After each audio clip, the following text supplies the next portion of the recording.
Hi, I'm Brittey, and today I'm going to be doing another talking video. I promise I will be doing more clothes videos, but I'm just kind of being lazy because I do have EOCs soon.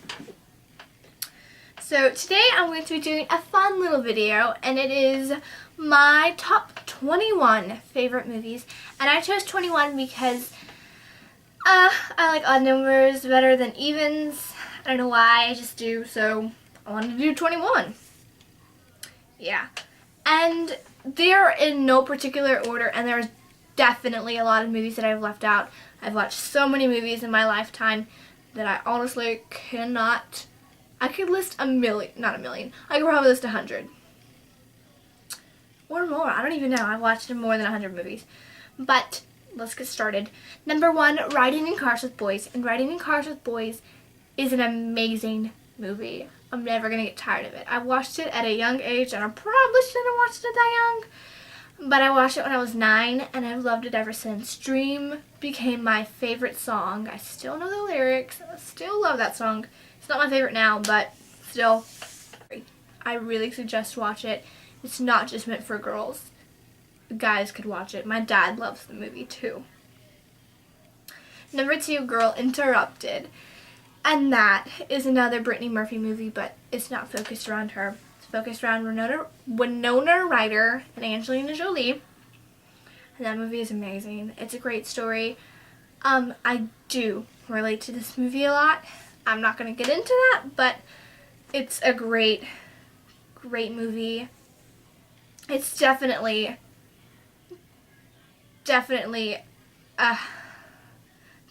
maybe even my favorite. It might be Riding in Cars with Boys is my longtime favorite, but Girl Interrupted is my new favorite.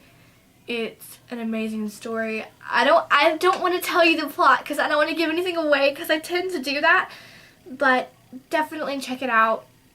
Maybe I feel like if I say a summary, I'm going to give so much away. And number 3, The Virgin Suicides. And I watched that when I was like 9 too, and I probably shouldn't have watched it that early. But it is an amazing movie. It's so good. It's breathtakingly beautiful. It's really good, y'all. It's good. I love it. It's a book. I want to read the book. I haven't read the book yet. But I'm definitely, that's on my top 10 books that I must read. Again, I don't want to give too much away. Obviously, by the title, there will be suicide in it. But I don't want to give it a lot away. It's about sisters, and I watched it with my sisters. Not my youngest, but my oldest.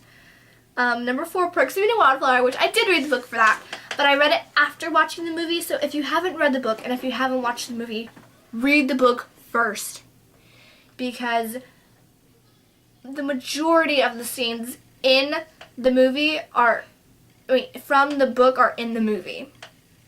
They did not leave a lot out. They did leave a scene out that was pivotal for the movie, and I thought that it needed to be in there, but they didn't put it in there because it would have been rated R, which I still would have watched it if it was rated R, but they wanted to get a wider variety of people watching it, not just adults, because it is a coming-of-age story for teenagers, and they wanted teenagers to be able to watch it, so taking out the scene made teenagers able to watch it, even though I'm pretty sure most teenagers still would have watched it even if it was rated R, but who knows. It's a great book. It's very relatable. You can find somebody that you relate to. I relate to, who do I relate to? Charlie? Yeah, Charlie. Maybe Charlie? Charlie or Sam, I don't know. More like a mixture in between those two. Number 5, The Great Gatsby. And this is the newer one with Leonardo DiCaprio, not the older one. This movie was over the top. It was life. I like to just call it life. It didn't end the way you wanted it to, but it ended, and it was very, some people don't say realistic, but I find it very, very realistic. It's not cookie cutter. I loved it. I don't care what people say. I loved it. Number 6, The Pianist, and that movie will make you die crying. It is so sad, so sad. I haven't watched it in a while, and I really need to rewatch it, but I remember watching it and being like, that's on my top 20. That is a good movie, and it is a good movie, and you should watch it. Number 7, Dallas Buyers Club, which is the one I watched the most recent, and I had to put it on my list. It's amazing. Jared Leto, Matthew McConaughey were amazing in it. And my dad was in the rodeo in the 80s, so I kind of found that interesting. He says he didn't act that way, but he probably had a lot of girlfriends. Wait, no, he was married. What am I talking about? What am I even saying? He was married in the 80s. Number 8, Bambi. And this is kind of getting into the kiddie movies, but who cares? I'm still a kid at heart. I'm still a kid. What am I saying? What am I saying? My dad was married in the 80s, and I still am a kid. And it's Bambi. Bambi is amazing. It's my favorite Disney movie. It probably will always be my favorite Disney movie. It's so good. I still have the VHS tape for it. It's so good. And I'm pretty sure everyone knows the plot for that, so I can say it. His mother dies, and then he has to go through life without her, and he has to be adopted by this mean man or mean buck, and it's so good, and he falls in love, and he has friends, and it's so cute, and Thumper is adorable, and so is Flower. It's so good. And I still don't eat deer meat because of it, and I live in the South. 9, Dumbo. Dumbo is my second favorite Disney movie, and that movie is so sad. It's so sad, and that is why elephants are my second favorite animal. It's amazing. It has very deep meanings and amazing themes. I love it. And it kind of has like a dark mood to it. I feel like there's a dark mood in it. 10, Sleeping Beauty, which is my favorite Disney princess. And I love that movie. I tend to like the older Disney movies. I don't know why. I just feel like they're more detailed and they put more thought into creating the characters and giving them personalities. Like, not a lot of people are going to agree with this, but I felt like in Frozen, they didn't really develop any of the characters' personalities. Like, I didn't know why they were feeling that way. Maybe I'm just stupid and didn't understand it.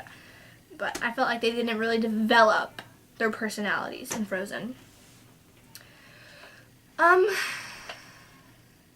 Number 11, Anastasia, which is my favorite not Disney movie. It's my favorite princess movie of all time. It is my favorite princess. It trumps all Disney movies, in my opinion. I love that movie. It's great. The real story is tragic, but the movie is phenomenal. It's cute, it's funny, it's interesting. If you are a little kid and you realize that she didn't live, I'm sorry, but that's how real life is. Sometimes the hero doesn't make it alive, and it's really sad. It broke my heart when I found out that she didn't actually live to see another day. 12, Up. Up is my favorite Pixar movie. Up is extremely sweet. In the first 5 minutes, I cried like a baby. It was so tragic when Ellie died. If you haven't watched that movie, I apologize. I'm going to give a spoiler, but she died. Did you survive? Are you okay? It was so sad. I still feel sad about it, but definitely, I think they call it adulthood. I think that's what they call it, but the song, the main theme song for it, I'm playing that at my wedding. I think it's the most breathtakingly beautiful children's movie soundtrack. Up has the best soundtrack. 13, The Heathers, and Heathers are an 80s cult following movie, cult classic movie, and it's just weird and strange, and I like it. It's fun. It's a fun movie with Winona Ryder, of course. I don't know, I think it's different than most 80s movies, so I like it. It has like a twist and darkness to it. And then 14, Sleeping with the Enemy with Julia Roberts. That movie is so suspenseful. I love it so much. It's probably one of my favorite, I think that's my favorite 90s movie. and 15 The Waitress, and I haven't seen that one in a long time, but I remember the feeling it gave me, and I really liked that movie. Sorry, I just burped. That's gross. Ugh. 16, Loving the Afternoon with Audrey Hepburn. That movie is so good. I want a relationship like that. I want a Mr. Flanagan. I want one. And Fascination is another really, really good song. They had an amazing soundtrack in that too. And her father was just so cute, and I just love old movies based in Paris because I feel like they're so classic and romantic. And I mean, I've never met anyone that's watched Love in the Afternoon and hasn't loved it. It's a great story. It's my favorite Audrey Hepburn movie. And Audrey Hepburn has made a lot of great movies.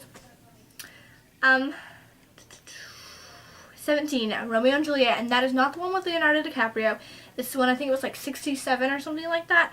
It's a great movie. I love Shakespeare. I've read Romeo and Juliet before watching the movie, and I felt like they really did a good job on the representation of it. I felt like it was more loving and less lust though, but still. 18, The Trouble with Angels, and I haven't met anyone that's also watched this movie, but it is so good. It's so cute. It's based in a Catholic school. Yeah, a Catholic school. And it's like a 60s movie. It's really cute. It's like a teeny boppers movie. And I really like it. I feel bad for not giving the summaries to these movies, but I don't want to give anything away if you haven't watched it.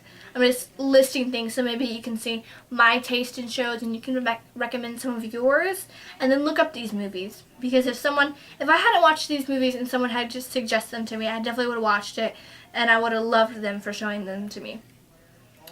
And then 19, What a Way to Go, which is also another old movie. I tend to like gravitate toward old movies.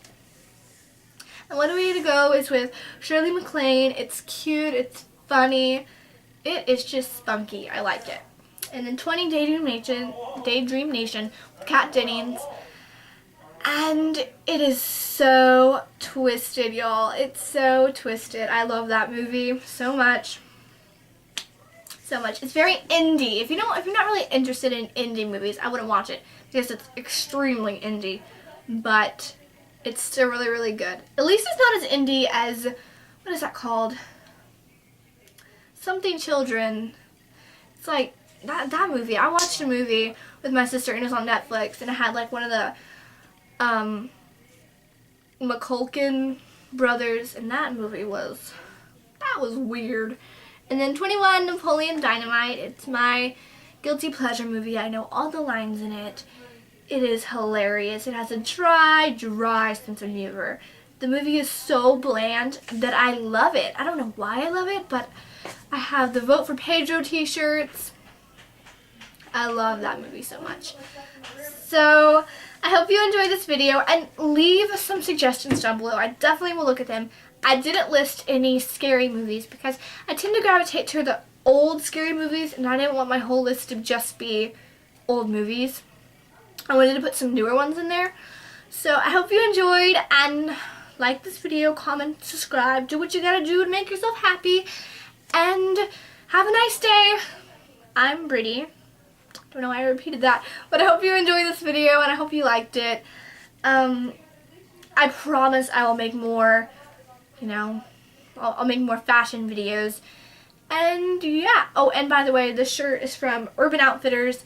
We don't have Urban Outfitters in my city, but I saw Hello Katie XO with this dress and I had to buy it, and I got it off of Urban Outfitters because that's where she got it. It's not the best quality, I would say, but it's a really, really cute, and then I just made this flower crown. So yeah, hope you enjoyed this video and have a great day. I've already said that, but who cares? Bye!